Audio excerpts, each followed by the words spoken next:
Nagkakaisa dito nga bumarangay ti barangay 16, barangay 15 kay barangay 14 iti siyudad Tilawag nga napanagdalos iti dike. Agki warang amin dito yung plastic kinda dumapay nga basura. Kuna dito yung residente paro Tilawag ti dike iso nga skin daytoy ang madalusan.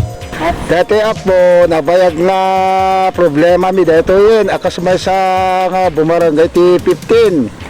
Panayon nga umay ka magdaldalos dito apo ket idawdawat mi ti city government no anati kasla solusyon na detoy no apay nga panayon nga narugit detoy dapat kumakit kung tambay dito ikot hindi ko makit uminom.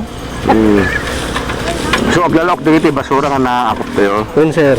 Timulong pa dito mubing nga napanagdalos ag sibot tumasemsemda dagiti agkay warang nga basura. Mandigay ko mga giwarwarang itikit kakasi ka magdaldalos. Timulong met ti grupo ni Hanson Chua nga napanagdalos ag sibot sakop ti barangay da ita do mga paset iti dike. Malaksit ti retoy nang ipaypay ti bagbasuraan ken dumapay nga cleaning materials. Sapol tayo lang kitain kinadalin nga talaga. Wala pa iti daduma ko mga mabalin nga solusyon na ngayon temporarily kaya namayan tayo kit na nagitid tayo isang kadasit nga pagbasurahan ta kanahin kami nga pambarti tao dito ikit awang pagbasurahan so ikan kamet ba city adado nga pagbasurahan ta aglawlaw ko mga ada pagbasurahan dawan narasondan ngayon madalat latarasan di tao so di long term na solusyon na dito masapol adalin tayo basit tapno hanga kastoy nga halos amom dito ikit kadaldalos mo tata tumbigat kita marugit man dito nga activity sir dito kay oriman sa paminsan ng ma-maintain armet ti kinadalos ti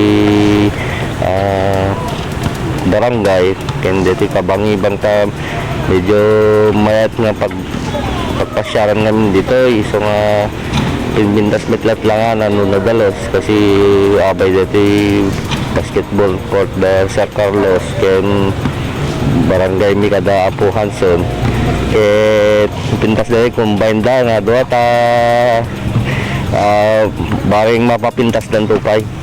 Kunamit na Kapitan Carlos Fariñas, masapul mabantayan ti lugar, tapumintinar iti kinadalos na.